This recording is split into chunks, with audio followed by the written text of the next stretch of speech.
Donc, pour nourrir cet échange et nous apporter des éclairages autour de la situation actuelle des personnes en situation de grande précarité, nous avons avec nous aujourd'hui Caroline Mélary, qui est juriste chargée d'études au GISTI, donc le groupe d'information et de soutien des immigrés. Nous avons également Élise Plessis, qui est assistante sociale au sein de l'association Primo Levi, qui est un centre de soins pour les personnes victimes de torture et de violences politiques. Nous avons également Thomas Perrault, qui est responsable du projet santé, squat et bidonville sur la mission France de première urgence internationale. Et enfin, Bénédicte Maraval, qui est assistante sociale référente au COMED, le comité pour la santé des exilés. Merci beaucoup à tous les quatre d'avoir répondu positivement à notre sollicitation. Alors, la première question que nous allons aborder ensemble concerne la situation actuelle des demandeurs d'asile. Qu'en est-il actuellement de leur accès aux préfectures, de l'enregistrement de leurs demandes et de leur accès ou non-accès aux dispositifs de soins et des conséquences de ce non-accès?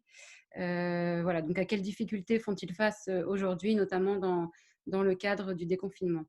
Alors, nous allons aborder cette question avec Caroline Mélary, donc juriste au GISTI. Madame Mélary, je vous passe la parole. Et merci. Bonjour à tous. Donc moi, je vais parler de la situation des demandeurs d'asile. Je vais parler un petit peu de la période de confinement et surtout de la période de déconfinement et finalement des problèmes récurrents qu'on peut rencontrer en matière d'asile et d'accès à la procédure d'asile, parce qu'il y a effectivement des questions qui sont récurrentes et peu importe la période, j'ai envie de dire.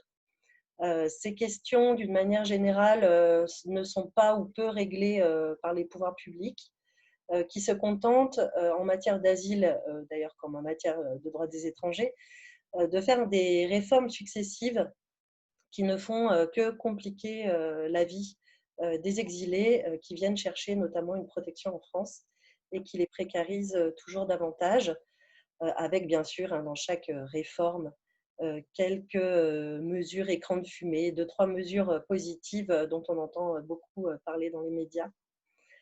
Je vais parler des questions qui sont en lien avec les campements d'exilés, sachant que durant l'état d'urgence sanitaire et notamment la période de confinement, quasiment tout a été mis à l'arrêt en matière d'asile, sauf les placements en CRA, en centre de rétention administratif, l'enfermement des étrangers et des exilés d'une manière générale ne s'est pas arrêté, contrairement à ce qu'on a pu entendre. Les préfectures ont complètement, dans la plupart des territoires, arrêté d'enregistrer les demandes d'asile. Donc, elles ont été pour beaucoup fermées. En tout cas, les bureaux asile ont été fermés. Par contre, quand même à noter qu'elles sont restées ouvertes pour d'autres choses, comme par exemple concernant les personnes assignées à résidence. Voilà. Alors là, les bureaux restaient ouverts pour le contrôle des gens, mais pour l'accès aux droits des gens, les bureaux étaient fermés parce que trop dangereux. Sur le site du GISTI, parce que je ne vais pas rentrer dans tous les détails, vous trouverez une page spéciale qu'on a appelée spéciale Covid, avec notamment qui explique l'allongement des différents délais, notamment des délais de recours qui a été mis en place, la prolongation des attestations de demande d'asile et tout un tas de choses. Durant cette période de confinement, on a fait plusieurs contentieux, notamment auprès du Conseil d'État, qui est resté assez fidèle à sa ligne et a quasiment rejeté toutes nos requêtes, notamment celles où nous demandions d'héberger les gens qui se trouvaient sur les campements afin que les personnes puissent être logées dignement et respecter elles aussi les règles du confinement pour se protéger. Se pose maintenant le problème de la période de déconfinement, notamment, alors je vais prendre quelques exemples, notamment avec le problème des titres de séjour, que ce soit d'ailleurs des titres de séjour au niveau droit des étrangers, mais également des attestations de demande d'asile, qui sont les titres de séjour pour les demandeurs d'asile. Ils ont été prolongés certains pour 3 mois, d'autres pour 6 mois, comme les préfectures étaient arrêtées. Mais avec la période de déconfinement qui arrive, on se rend compte que les préfectures n'ouvrent que très peu de rendez-vous et qu'il y a énormément de personnes qui n'arriveront pas à prolonger leur titre dans les temps, ce qui entraînera forcément des coupures de droits, notamment des droits sociaux. Le problème est aussi encore plus criant pour certaines situations. Pour n'en prendre qu'une, c'est les personnes qui s'apprêtaient à déposer un dossier de régularisation à la préfecture.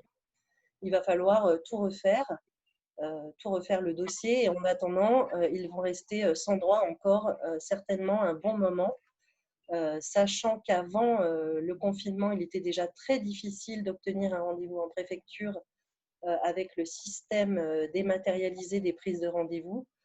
Mais là, la situation va encore s'aggraver sur ces questions-là liées au déconfinement et aux réouvertures des préfectures notamment.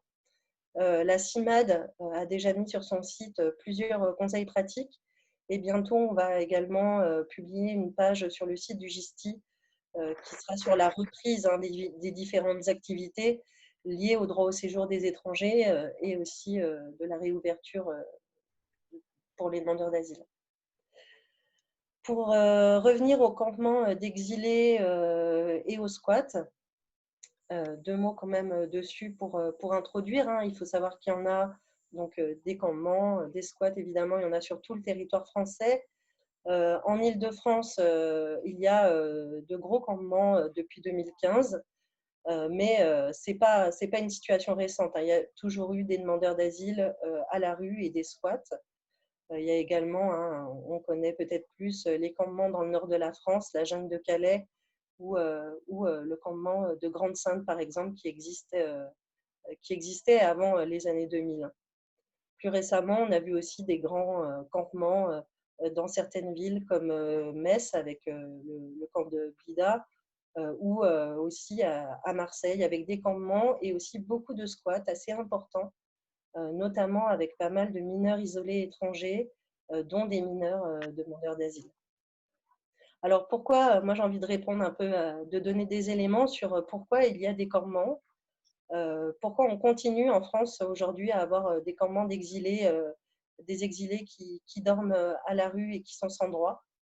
C'est lié à différents problèmes. Je vais en prendre quelques exemples parce que il y en a évidemment, il y a plusieurs choses qui rentrent en considération, mais une des premières explications qu'on pourrait donner, c'est qu'il n'y a pas assez d'hébergements en France pour les demandeurs d'asile, parce que là, je vais parler que des demandeurs d'asile.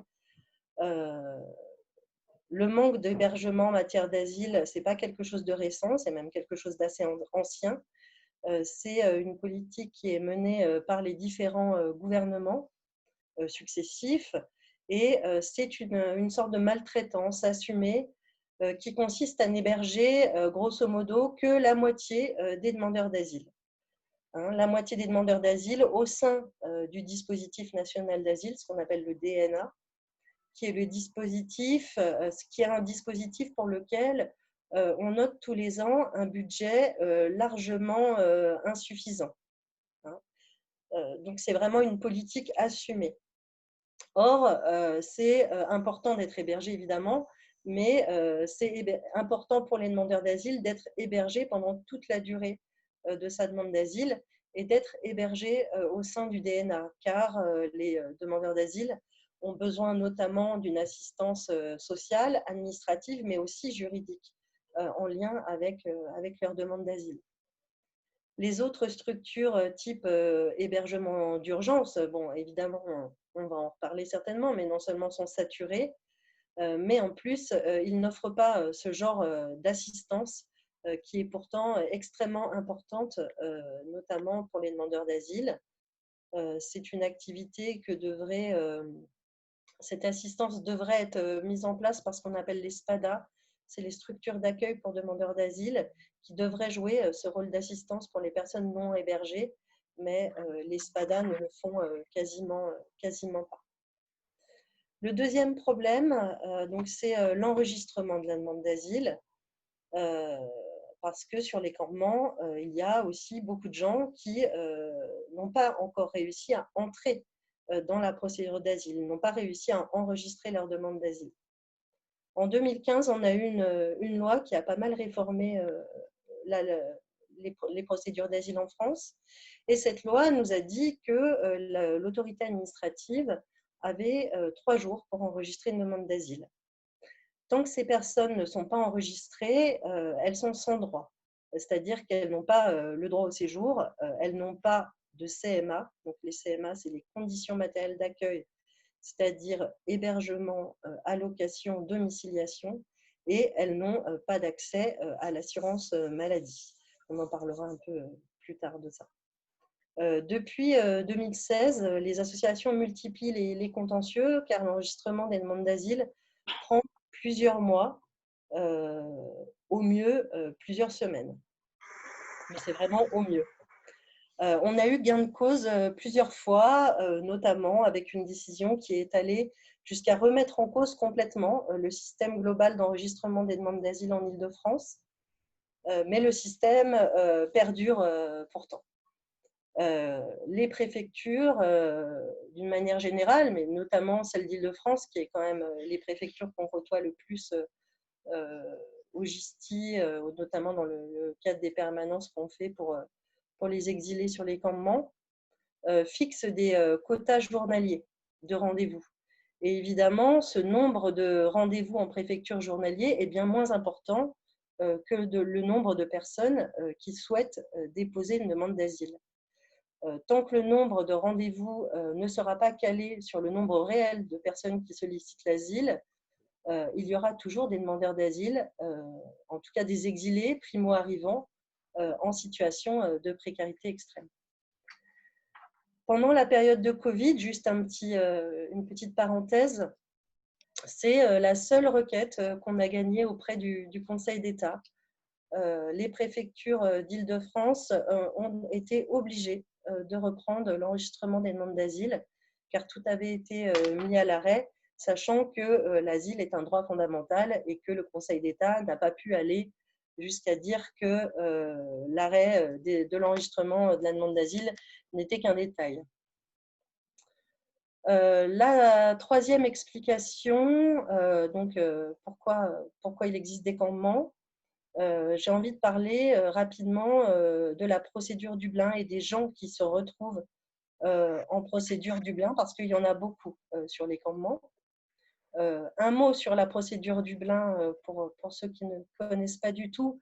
La procédure Dublin, c'est la procédure qui vise à déterminer l'État responsable, l'État de l'Union européenne, responsable de la demande d'asile. Tout ça en prenant en compte tout un tas de critères très compliqués prévus dans le règlement Dublin et sans tenir compte du tout de la volonté des personnes et de leur souhait, par exemple, de vouloir s'installer et rester en France. Cette procédure met des gens dans une situation inextricable. Ces personnes sont en France en attendant qu'on détermine quel est l'État compétent. Puis, elles restent en France le temps de leur transfert vers cet État de l'Union européenne qui aura été défini comme étant responsable de leur demande d'asile.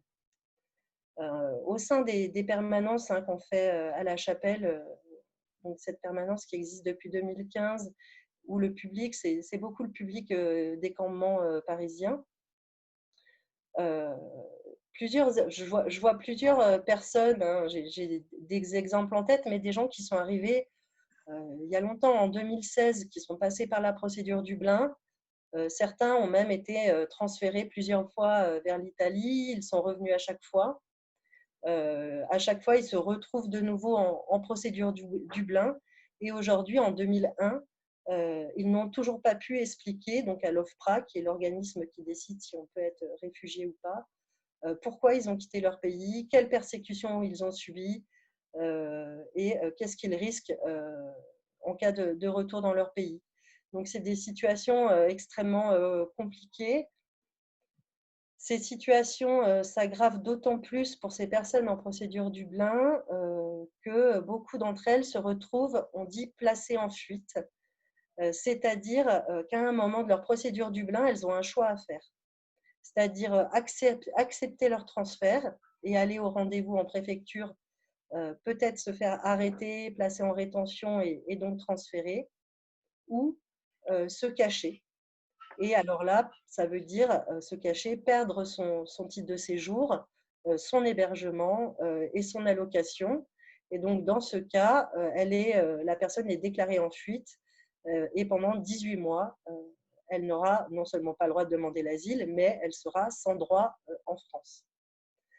En plus de mettre les personnes dans une précarité la plus totale, cette période, elle est vraiment très anxiogène pour les personnes. Faire ce choix donc de l'arrestation ou de la perte totale de droits, ce choix est très compliqué. On risque une arrestation à chaque rendez-vous en préfecture. Et d'ailleurs, au sein des permanences, on remarque qu'il y a de plus en plus de problèmes psy chez les personnes qui sont en procédure Dublin notamment. Peut-être qu'on va demander aux autres intervenants s'ils ont quelque chose Vous avez terminé ou je vous coupe Je voulais juste parler encore d'une petite chose, parce que les campements sont aussi composés de personnes qui ont donc perdu leur CMA, leurs conditions matérielles d'accueil, allocation, hébergement, domiciliation. Ça, depuis la dernière loi Asile de 2018, cette loi a introduit de plus en plus de cas de refus, de retrait, de suspension. Et l'OFII, l'Office français de l'immigration et de l'intégration, utilise ces cas de retrait avec beaucoup de zèle. Et elle coupe aussi d'une manière complètement abusive et illégale les droits à de très nombreuses personnes. Et même quand elle se fait condamner par le tribunal, l'OFII ne s'exécute pas derrière. C'est une sorte d'impunité générale. Donc, c'est des gens qui, du jour au lendemain, se retrouvent sans rien. Alors qu'on a quand même des textes européens qui composent le paquet asile qui sont assez protecteurs, en tout cas pour ça, et donc qui précisent que les CMA doivent être donnés à tous les demandeurs d'asile pour assurer un niveau de vie digne et assurent aux demandeurs d'asile un niveau de vie adéquat qui garantit leur subsistance et protège leur santé physique. C'est l'article 17 de la directive. Or, en France, on constate qu'on en est très loin. Quand on parle des gens à la rue ou hébergés dans de mauvaises conditions, voilà, on est très loin de cet article 17 qui prévoit la vie digne, avec une allocation qui est assez ridicule, c'est 6,80 € par jour. Ajouter à ça 7,40 € quand on n'est pas hébergé et qu'on doit trouver par soi-même un hébergement. Donc, ça met vraiment les gens dans une précarité extrême. Et enfin, juste pour terminer, les personnes qu'on peut également rencontrer sur les campements, c'est ce qu'on appelle les déboutés de l'asile. C'est une des explications aussi de l'existence de ces campements, c'est le système d'asile, j'ai envie de dire, en lui-même. L'OFPRA, donc, qui détermine qui peut être protégé ou pas, une vision extrêmement restrictive de la Convention de Genève, donc ce texte international qui est plutôt protecteur, qui date de 1951 et qui est toujours en vigueur. Le taux d'acceptation est extrêmement faible. Il y a plus de 62% des demandeurs d'asile qui sont déboutés, OFPRA et CNDA, donc la Cour nationale du droit d'asile, qui est l'instance d'appel de l'OFPRA, donc 62% de rejet. Ça ne veut pas dire que les personnes ne subissent pas de persécution dans leur pays, c'est que les autorités françaises ont une vision extrêmement fermée de l'asile, ce qui leur permet aussi, quelque part, de maîtriser la demande d'asile, qui est pour eux avant tout une porte ouverte aux gens qui veulent immigrer en France. On est dans un système qui n'est pas du tout bienveillant. On est dans une suspicion constante où, malheureusement, j'ai envie de dire, et je conclurai sur ça, les showstraps sont très nombreux. Merci beaucoup, Caroline Malary, pour ces réponses qui étaient très, très claires. Est-ce que parmi les autres intervenants, l'un de vous voudrait compléter ou réagir à ce qui vient d'être dit? Moi, je veux bien préciser, mais Caroline, tu en as bien parlé, on a compris. Là, il y a eu le non-accès à l'OFII, à la plateforme de l'OFII en Île-de-France et à la demande d'asile. Ça retarde aussi tout ce qui est protection maladie, accès aux soins. Ça annule plein de droits par rapport à la maladie aussi. Et pendant cette période, ça a été une grande source de stress des gens qui sont demandeurs d'asile. En tout cas, au Comen, nous, on les considère comme demandeurs d'asile, puisqu'ils disent qu'ils veulent faire une demande d'asile et qui sont privés de tous leurs droits en tant que demandeurs d'asile. Et notamment celui de la protection maladie, ce qui concerne beaucoup au Comen.